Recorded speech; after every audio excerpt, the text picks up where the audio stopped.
Azure Antoinette is a poet, an author, an entrepreneur.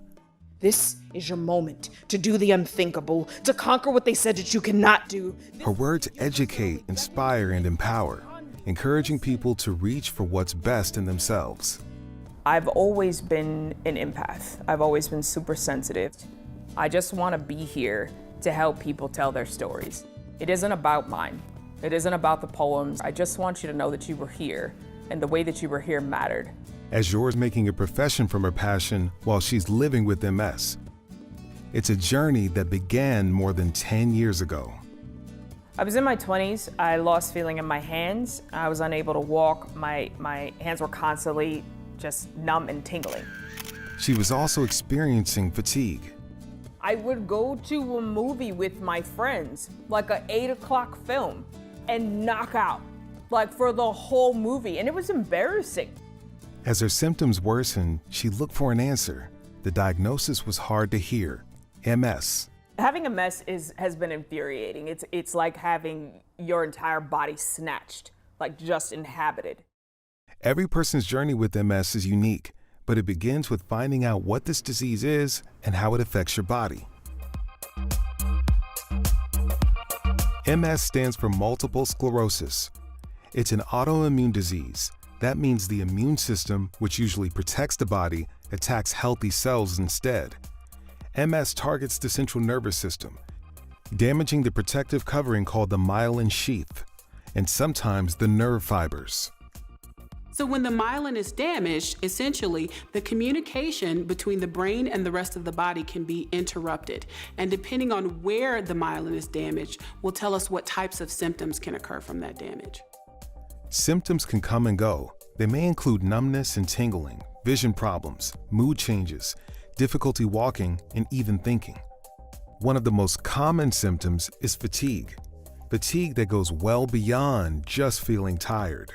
I've had one person describe it as walking underwater with a fur coat on. So it's a heaviness that makes people feel exhausted and they just can't function once it hits. Because MS symptoms could be caused by other diseases or conditions, it can take time to reach a diagnosis. Diagnosis can also take time because symptoms come and go, and there's not just one test for MS. We have to look at several things, including a person's history and their symptoms. A physician has to look at their physical exam to see if there are signs of neurologic damage. And often there are tests such as MRIs or even lumbar punctures or spinal taps. Research continues into the cause of MS and who is at risk. It had been thought to mainly affect white people of Northern European ancestry. But now, researchers are finding some Black Americans may be at more risk than previously thought. The research suggests that at least here in the United States, we're seeing a higher incidence and occurrence of MS in Black Americans. The way I felt when I first received that diagnosis, I was devastated. I thought it was the end of my life. Keen's first symptom came when he was 24. He had a severe vision problem and was told it could mean he might have MS. But the actual diagnosis didn't come until a few years later after Keen slipped and fell. By then, he was struggling with an array of symptoms. I had headaches, I had brain fog, I had problems with my gait and balance, problems with dexterity, problems with speech sometimes. I would stutter. Keen was also battling exhaustion, which added an extra challenge to his career as an accountant. Sometimes exhaustion can be described as fatigue by people with MS. I would come home from work or from school and I would just take a nap for 3-4 hours. And I just thought that was just normal for me, like that's just how it functioned. Dr. Williams, what can I do on top of taking the medicine to improve my conditions with MS?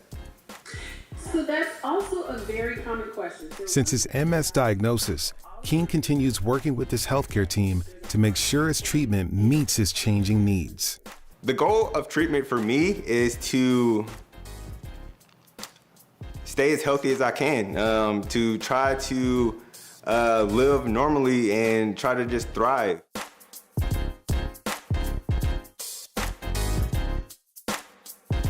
Every person with MS is different.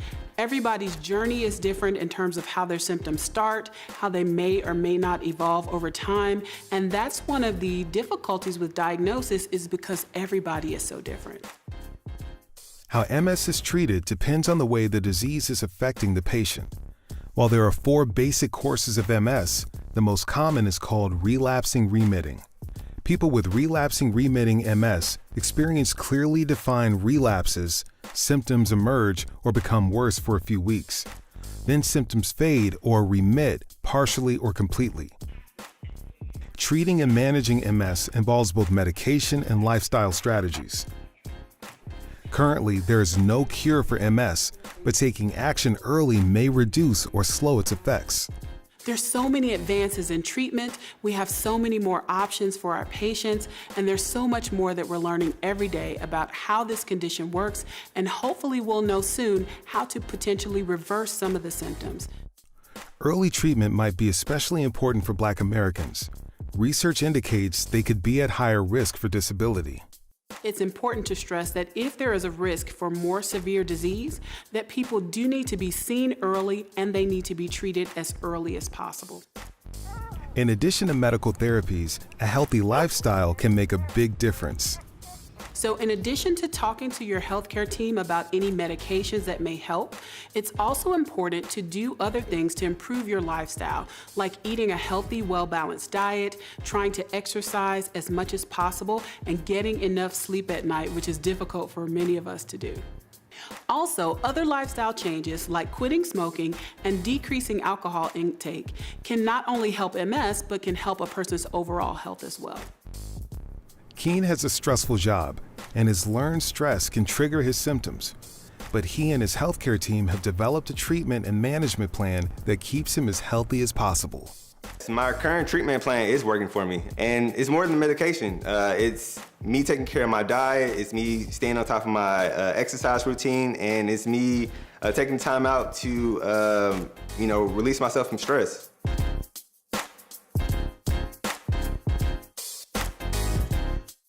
MS is a very, very quiet fight.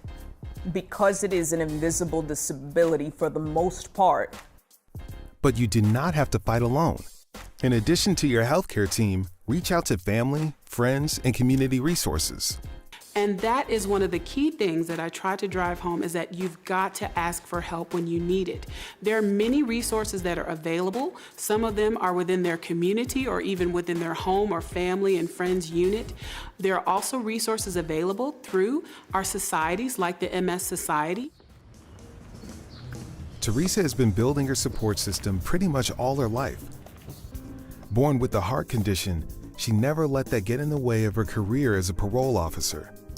Then a workplace injury turned up signs of MS. After her diagnosis, she tried to learn all she could about the disease.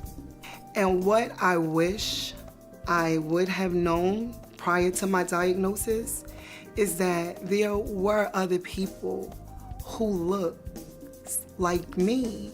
There were other Black people and African Americans that have MS and that are living and thriving with MS.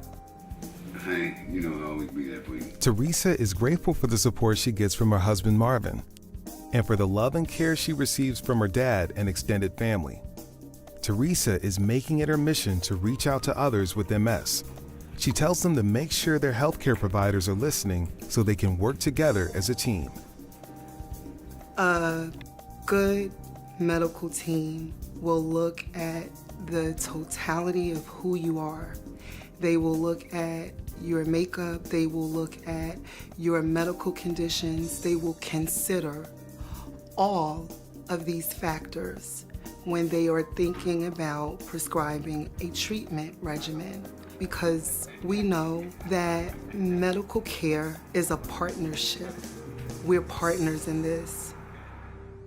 As she explored the community of people living with this disease, Azure Antoinette discovered a phrase that helps inspire her: MS Warrior. It felt empowering because MS can make you feel weak. It can make you feel less. And I think as a Black woman in America, I already feel that way. I don't need this disease to help me write more of that story.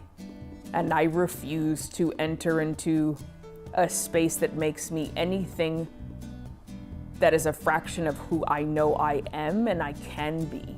I like the idea that I don't just become a product of the disease itself. As yours advice, be an advocate for yourself. Just know that this is your personal journey. Ask for help and speak up. And I do know that everyone's support system looks different, but there is a lot of support out here. Really just go educate yourself and do the best you can. Like, your life is not over. Many people with MS are living long and full lives. Words are Azure's superpower. One way she fights back is with her poetry. Listen, you're still here.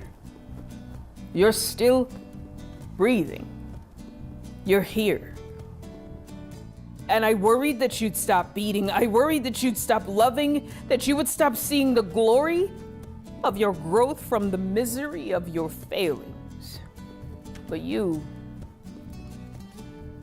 surprised even me.